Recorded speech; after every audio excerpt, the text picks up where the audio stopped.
I'm Tinny from Mini Bull Design, and today I'm out in the Maine woods and I've pitched my entire sleeping system, which, let me see, the tarp is a cloudburst tarp, and then I've got a spindrift hammock sock and a ridgeline hammock and an underquilt and an overquilt. And I've got it all pitched. Now I haven't pitched this in a long time. I really took my time and studied it a little bit. Probably took me, I don't know, maybe a half an hour to pitch it. I really took my time. Now I pitch lower than a lot of people do, but that's why I prefer it. First reason is I'm not that tall to get the lines that high up on the tree, and with a ridgeline hammock you need the trees about 17 feet apart and you get a lot of sag, so if you get it as high as you possibly can, it's still going to be lower than say a blackbird. So let's go in and look at my setup and you'll see how comfy I'm going to be tonight. I really like this cloudburst tarp because it's big, and I'm a big tarp guy. I want everything completely covered with a couple of feet all the way around me so no water can blow in, and this tarp does that nicely. So let's go over here and we'll look at my setup. Not real professional, but it's the way I do it and it works. So no, I wasn't a Boy Scout either, so I don't know that many knots. Okay, I've got my ridge line, double half hitch, and then I've got my tree straps, and these are a couple of, people use a lot of different things for this. I made these out of aluminum as a machinist thing for my whoopee slings. Got my line on my whoopee sling all tied up, and then you go down the hammock. You can see there isn't a lot of room in there, but once you're inside, it makes a little more sense. So you've got this opening you zip out, and then take my hat off and put it in there. It's hard with this camera because it's such a wide angle. There's my pillow, and you can see here that I have a space on the ridgeline hammock for storage, and then this is the underquilt that hugs right up against it. And then there's a spindrift sock, which goes underneath that to keep the wind off you. And this all zips up to seal you right in. And when you get in, where I can capture, I've got a overquilt here that I'll put over me. And if it's buggy, I've got the there's a net that goes over the whole thing. I've got that net stowed at the bottom because it's not buggy tonight. And that's basically that. So, let me get in here and we'll see what it looks like with me inside. Now, getting in this, it probably looks a little hard, but I've got about a foot or so between me and the tarp here. And what I do is I've got the door unzipped, and the edge of this ridgeline hammock is very rugged, so I set right on the edge of it, and then I just swing my feet in and then zip it up, and it's no big deal at all. It's fairly one of the easier hammocks to get into. So let me get my boots off and we'll get in. Okay, there's my Twinkies down there in the white socks. I'm just going to swing my legs around and slide in, slide down a little bit, adjust my pillow, and here I am. See, there's the outside. Here I am. Now, there's a door here. I think the zipper's up on this end. I'm going to set the camera down a minute, get this up where it's supposed to be. Oh, I don't know whether I can capture that or not. We'll see.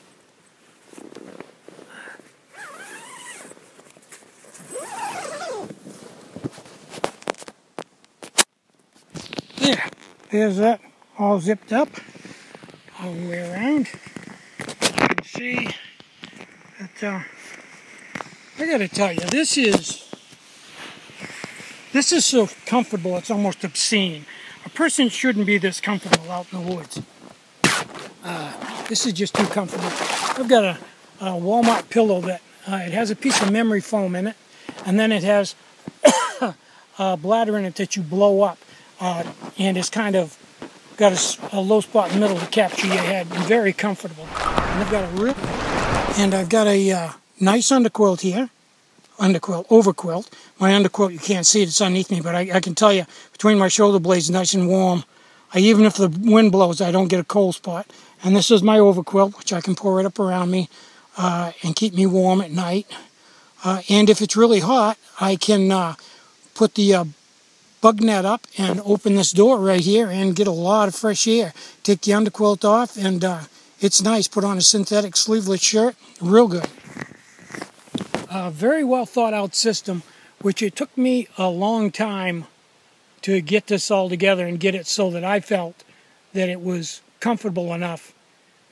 Maybe I went a little overboard. Maybe it's a too comfortable setup right now, if that can be, because it's not a lot different than laying right at home in bed.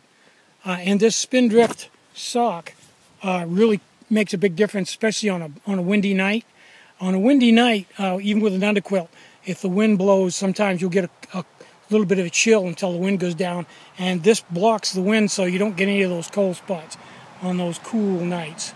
So that's basically the main tour on this. I'm going to hop out and put my shoes back.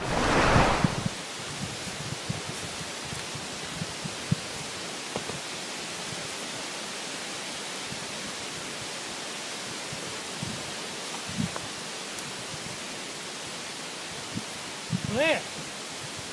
Now, let me talk a little bit about backpacking. I've done a little bit of backpacking, and I've learned something. After you hike for maybe 100 miles out in the wild, away from people, 20, 30 miles from anything,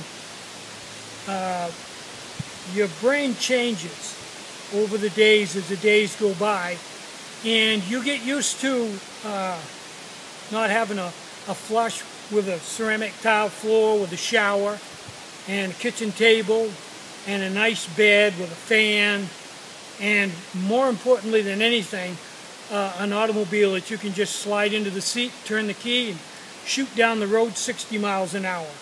And I find that when I come out of the woods after hiking, and the first time I get in an automobile, it's almost surreal. It really whacks your brain out, because you've been on, just from your eyes down to the ground, high, moving along at, for me, as little as 1 mile per hour on rough ground. Never for me more than 2 miles per hour. I'm not a fast hiker. And over rough ground, a lot of hills and everything. And when you get into the automobile, your brain doesn't know what to do for a little while. Same thing goes for when you come home. For me, it never changes.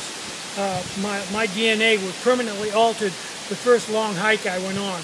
When I came home, even after I got out of the automobile, when I walked into the house never felt the same to me after that. I never took the house for granted anymore. I never took a chair for granted. Chairs are one of those things that you don't have when you're out backpacking. They're just a luxury you can't haul along with you, and there's none of them on the trail. So you sit on a log or on the edge of a shelter or something. Bathrooms the same way. Sometime when you're balancing yourself over a log going to the morning constitutional, you'll remember that when you're home, sitting on your nice warm flush in your bathroom, looking at your shower, and then washing your hands in the sink. All that stuff, for me, I never took it for granted afterward.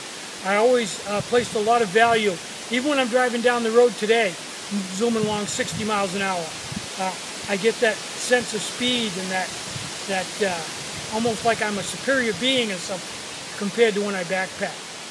Really altered my DNA for the rest of my life. Every now and then I need to get out and reset that a little bit, but I never really got away from it. It permanently altered my view of life, because when you're out in the wilderness, if you get wet, the only thing between you and hypothermia is your knowledge and what you have in that pack.